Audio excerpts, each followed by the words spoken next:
솔로몬이 기름 부음을 받고 그의 아버지를 이어 왕이 되었다 함을 두로 왕 히람이 듣고 그의 신하들을 솔로몬에게 보냈으니 이는 히람이 평생에 다윗을 사랑하였습니다. 이에 솔로몬이 히람에게 사람을 보내어 이르되 당신도 알거니와 내 아버지 다윗이 사방의 전쟁으로 말미암아 그의 하나님 여호와의 이름을 위하여 성전을 건축하지 못하고 여호와께서 그의 원수들을 그의 발바닥 밑에 두시기를 기다렸나이다. 이제 내 하나님 여호와께서 내게 사방에 태평을 주심에 원수도 없고 재앙도 없도다. 여호와께서 내 아버지 다윗에게 하신 말씀에 내가 너를 이어 내 자리에 오르게 할 내 아들 그가 내 이름을 위하여 성전을 건축하리라 하신 대로 내가 내 하나님 여호와의 이름을 위하여 성전을 건축하려 하오니 당신은 명령을 내려 나를 위하여 레바논에서 백향목을 베어내게 하소서. 내 종과 당신의 종이 함께할 것이요 또 내가 당신의 모든 말씀대로 당신의 종의 삭슬 당신에게 드리리이다. 당신도 알거니와 우리 중에는 시돈 사람처럼 벌목을 잘하는 자가 없나이다. 히람이 솔로몬의 말을 듣고 크게 기뻐하여 이르되 오늘 여호와를 찬양할지로다. 그가 다윗에게 지혜로운 아들을 주사 그 많은 백성을 다스리게 하셨도다 하고 이에 솔로몬에게 사람을 보내어 이르되 당신이 사람을 보내어 하신 말씀을 내가 들었거니와 내 백향목 제목과 잣나무 제목에 대하여는 당신이 바라시는 대로 할지라. 내 종이 레바논에서 바다로 운반하겠고 내가 그것을 바다에서 뗏목으로 엮어 당신이 지정하는 곳으로 보내고 거기서 그것을 풀리니 당신은 받으시고 내 원을 이루어 나의 궁정을 위하여 음식물을 주소서 하고 솔로몬의 모든 원대로 백향목 제목과 잣나무 제목을 주매 솔로몬이 히람에게 그의 궁정의 음식물로 밀 2만 고루와 맑은 기름 20고루를 주고 해마다 그와 같이 주었더라. 여호와께서 그의 말씀대로 솔로몬에게 지혜를 주신 거로 히람과 솔로몬이 친목하여 두 사람이 함께 약조를 맺었더라. 이에 솔로몬 왕이 온 이스라엘 가운데서 역군을 불러일으키니 그 역군의 수가 3만 명이라. 솔로몬이 그들을 한 달에 10,000명씩 번갈아 레바논으로 보내매 그들이 한 달은 레바논에 있고 두 달은 집에 있으며 아도니람은 감독이 되었고 솔로몬에게 또 짐꾼이 7만 명이요 산에서 돌을 뜨는 자가 8만 명이며 이외에 그 사역을 감독하는 관리가 3,300명이라. 그들이 일하는 백성을 거느렸더라. 이에 왕이 명령을 내려 크고 귀한 돌을 따다가 다듬어서 성전의 기초석으로 놓게 하매 솔로몬의 건축자와 히람의 건축자와 그발 사람이 그 돌을 다듬고 성전을 건축하기 위하여 제목과 돌들을 갖추니라. 오늘 열왕기상 5장 말씀을 우리 함께 읽었습니다. 4장에서 솔로몬의 치세 때 얼마나 영화로운 부귀를 누렸는지, 또 솔로몬의 나라가 다스리는 나라가 얼마나 위대한 번성을 하게 되었는지 그런 내용의 말씀을 했는데요. 그 모든 것이 하나님이 주신 복이었다. 또 하나님이 주신 지혜와 총명, 넓은 마음, 리더십 때문이었다. 그렇게 말씀을 나누었죠. 자, 그리고 이제 어느 정도 나라가 안정이 되니까 솔로몬이 성전 건축을 준비하게 됩니다. 여러분, 오늘 우리가 읽은 이 5장 말씀, 5장 1절의 표제어, 여러분 5장 1절 위에 있는 표제어를 보시면 솔로몬이 성전 건축을 준비하다 이렇게 적혀 있죠. 그렇습니다. 솔로몬이 성전 건축을 준비하면서 레바논 지역 두로 왕 히람에게 백향목을 공급받는 그런 이야기의 내용들이 오늘 본문의 기록입니다. 오늘 말씀을 묵상하면서 우리에게 주시는 교훈을 깨닫고 하나님의 마음 얻기를 원합니다. 첫째로 오늘 본문에서 우리는요, 다윗의 신실함이 성전 건축의 기초가 되었다는 사실을 확인하게 됩니다. 다윗의 신실함이 성전 건축의 기초가 되었다.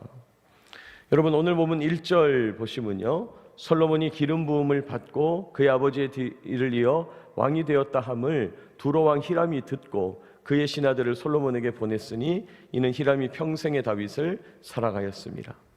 솔로몬이 왕 되었다는 소식을 두로 왕 히람이 들었다, 사신을 보냈다, 그 말이죠. 그런데 히람은 평소에 다윗을 사랑하고 존경하고 좋은 관계를 맺었다, 그렇게 말씀합니다. 이런 다윗과 히람의 관계 속에서, 이런 다윗과 히람의 좋은 관계가 있기 때문에 솔로몬이 부탁을 할 수 있는 거죠.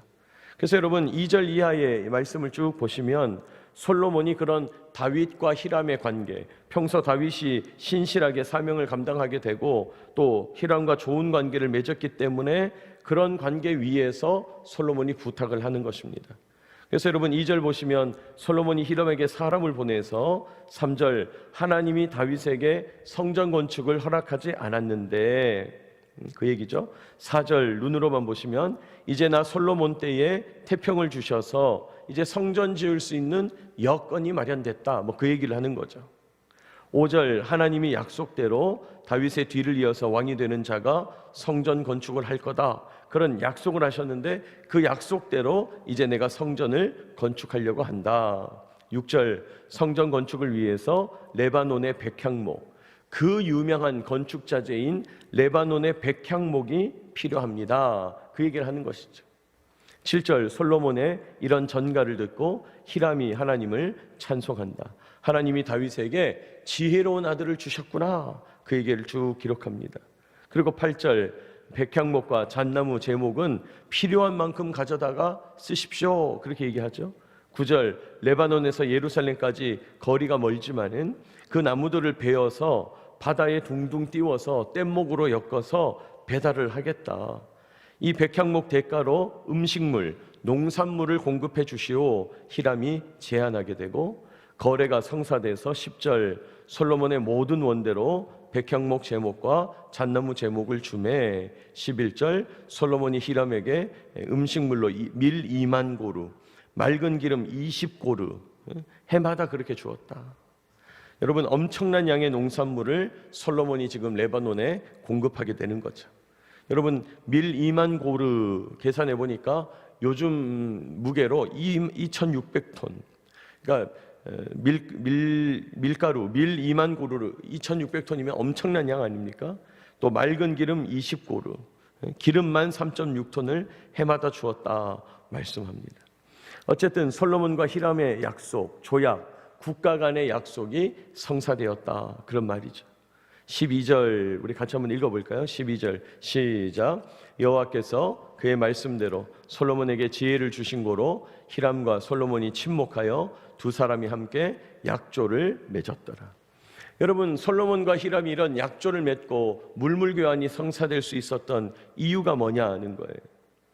여러분 지금 솔로몬은 성전 건축을 위해서 가장 중요하게 여겼던 건축자재 백향목을 다량 확보하게 됐어요.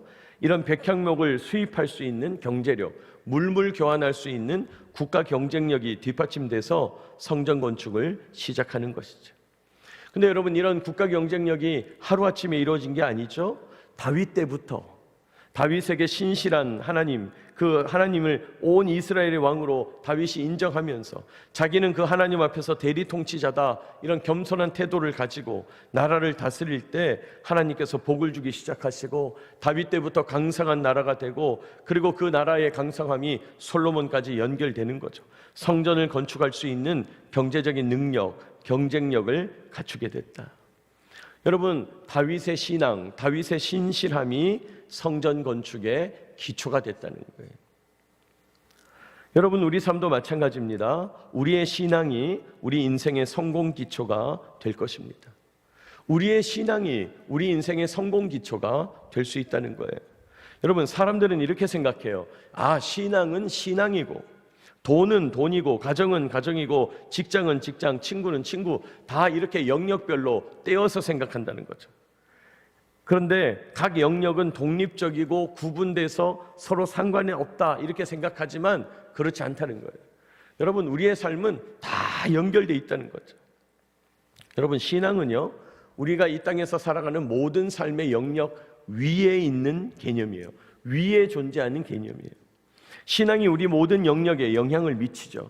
여러분 신앙은 우리의 언어, 우리의 행실, 신앙이 우리의 관계, 우리의 만남, 우리의 가정, 우리의 자녀, 직장, 우리의 육체, 우리 건강에 이르기까지 신앙이 모든 영역에서 영향을 미친다는 거예요.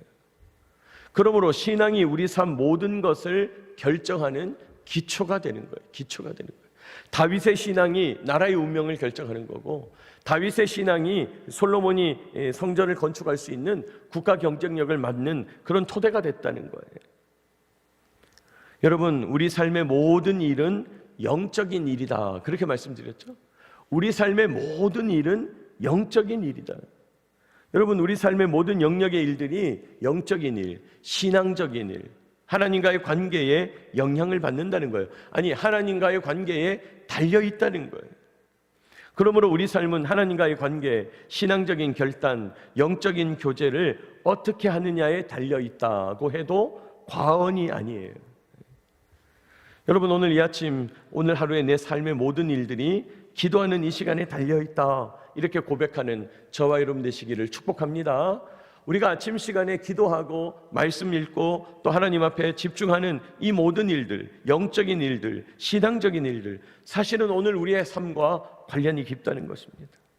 하나님의 말씀을 묵상하고 교제하고 간구하는 이 시간에 내 하루의 삶의 모든 일이 달려있다. 이런 믿음으로 주님께 나아가게 되시기를 축복합니다. 여러분, 우리 삶의 모든 일이 영적인 일이다. 다윗이 하나님을 잘 섬기고 의지했던 일이 국가 경쟁력으로 연결되고 결국은 성전 건축의 기초가 됐다. 오늘 성경이 말씀합니다. 둘째로 오늘 본문에서 우리는요, 엄청난 규모의 성전 건축 준비 작업이 진행되었다는 사실을 확인하게 됩니다. 지금 성전 건축 준비 작업을 진행하는데 그 규모가 엄청나더라는 거예요. 여러분, 오늘 보면 13절 보시면 이에 솔로몬 왕이 온 이스라엘 가운데서 역군을 불러일으키니 그 역군의 수가 얼마예요? 3만 명이었다는 거예요. 여러분, 말이 3만 명이지 엄청난 숫자 아니에요? 여기 역군이라는 말은 다른 말로 보자면 노동자, 노무자 이런 뜻인데 지금 3만 명이나 되는 노동자들을 불러일으켰다. 그들을 한 달에 10,000명씩 레바논으로 파견을 시키는 거예요. 백향목 나무를 베어오게 하는 거죠. 그리고 다음 달에 10,000명 또 보내고 그 다음 달에 10,000명 또 보내고 그래서 석 달에 한 번 일하는 꼴이 되도록 한 달 일하고 두 달은 자기 집에서 자기 용무 보고 그렇게 하는 시스템을 만들었다는 거예요. 여러분, 요즘도 10,000명이나 되는 사람들이 동원되는 그런 공사가 거의 없죠. 엄청난 숫자죠. 그리고 사실 10,000명이 중요한 게 아니라 10,000명이나 되는 사람이 이 공사에 동원이 되려면 사실은 그 공사의 계획, 그 공사의 설계, 진행과 배치, 누구는 뭐하고 누구는 뭐하고 누구는 뭐하고 이게 더 복잡한 거죠. 아주 정교해야 되는 거죠. 사실은 여러분, 솔로몬이 그런 사람들을 부릴 수 있는 시스템을 가지고 있었다는 거예요. 그런 능력이 있으니까 가능한 일인 거죠. 15절 보시면 짐꾼이 7만 명, 산에서 돌 뜨는 자가 또 따로 8만 명, 엄청난 규모예요. 16절 그 외에도 이 16만여 명의 일꾼들이 동시에 작업을 벌일 때 감독 관리하는 사람이 3,300명이에요. 그렇게 말씀하는 거죠. 16절에 보니까 3,300명. 자, 이런 준비의 결과가 18절 솔로몬의 건축자와 히람의 건축자와 그발 사람이 돌을 다듬고 성전을 건축하기 위해서 제목과 돌들을 갖추었다. 무슨 말입니까? 준비가 끝났다는 거예요. 이제 돌 다 만들었고 다 다듬어 왔고 나무도 다 베왔다는 거예요. 엄청난 양의 작업을 수행하게 됐습니다. 여러분, 이런 엄청난 양의 준비 작업을 하려면요, 지금 이 내용들이 온 이스라엘의 국가적인 사업으로 진행돼야 되겠죠. 여러분, 그 당시 인구가 얼마인지 모르지만 우리나라 지금 이 정도의 규모에서도 막 수만 명을 동원하고 막 7만 명, 8만 명, 16만 명을 동원해가지고 어떤 공사를 벌인다? 여러분, 그건 국가적인 사업이 되는 거 아니에요? 솔로몬 치세에 온 이스라엘 백성들은 이 사업의 영향을 받았겠죠. 아마 뭔가 경제적으로 돈이 더 풀렸다, 덜 풀렸다, 물가가 오른다, 안 오른다, 내가 지금 레바논에 파견을 가야 되는데 어떤 문제가 있다. 온 국가적인 사업으로서 이 모든 일에 관여하게 됐을 거예요. 그러니까 어떻게 생각합니까? 아, 내가 지금 하나님의 거룩한, 이 하나님의 놀라운 성전을 짓는 일에 참여하고 있구나. 온 이스라엘 백성들이 몸소 깨닫는 거예요. 아, 이스라엘의 사명은 이거로구나. 이스라엘 백성들이 몸소 체험하는 거죠. 여러분, 이스라엘의 사명이 뭡니까? 여호와 하나님, 창조주 하나님을 신실하게 섬기는 거예요. 신실하게 섬기는 거예요. 그렇게 하나님을 섬길 때 하나님 섬기는 백성이 얼마나 아름다운 삶을 사는가, 하나님 섬기는 백성이 얼마나 복된 삶을 사는가, 세계 만방에 보여주는 모델 백성이 되는 것이죠. 여러분, 하나님은 이스라엘이라고 하는 이상국가를 세우셔서 자신의 왕되심, 지금 자신이 유일하고 참되신 진정한 왕되심을 보여주고 있으신 겁니다. 그러므로 여러분, 우리도 하나님께서 우리를 통해 드러내시고 우리를 통해 이루시려는 사명과 목적을 기억해야 합니다. 여러분, 하나님이 나를 만나주시고 나를 통해서 어떤 일을 행하게 하시는가? 하나님은 나를 통해서 어떤 능력을 드러내시는가? 하나님 앞에서 우리에게 주어진 사명을 감당해야 된다는 거예요. 여러분, 이 사명이라고 하는 거요, 내가 하면 사명이 될 수가 없어요. 그건 내 노력이죠. 내 결과, 내 열매, 내 업적, 이건 내가 했는데. 여러분, 내가 하면 사명이 아니에요. 오늘 솔로몬이 수십만 명의 역군을 동원해서 엄청난 규모의 준비 작업을 벌이는 것, 솔로몬 혼자의 힘이나 지혜로 하는 게 아니죠. 만약에 솔로몬이 내가 했는데 그러면 그건 하나님의 일이 안 되는 것입니다. 여러분, 솔로몬이 오늘 이렇게 할 수 있는 것은 하나님이 도우시니까 가능한 얘기죠. 이 5장 얘기가 있는 것은 4장의 얘기가 있기 때문이죠. 하나님이 지혜를 주시고 국가에 놀라운 복을 주시고 경쟁력을 주시고 엄청난 부귀영화를 주시고, 그러니까 성전이 가능한 거예요. 여러분, 오늘도 주님의 도우심으로 나의 한계를 뛰어넘는 거룩하고 위대한 사명을 감당하는 저와 여러분 되시기를 축복합니다. 왜 하나님의 도우심이 필요하냐? 나의 한계를 뛰어넘어야 되기 때문이에요. 여러분, 하나님이 도우시면 나의 한계를 뛰어넘습니다. 나의 건강, 나의 능력, 나의 체력, 나의 지식, 나의 지혜를 뛰어넘어서 하나님의 사명을 감당하게 돼요. 아니, 내가 할 수 있는 일만 할 것 같으면 그게 하나님의 도우심일 수가 없는 거죠. 하나님은 하나님의 사명을 이루기 위해서 우리를 사용하신다는 거예요. 그러므로 그저 우리는 거룩한 산 제물로 나 자신을 하나님께 드리기만 하면 하나님의 크고 놀라운 일, 위대하고 거룩한 일을 체험하게 된다는 것입니다.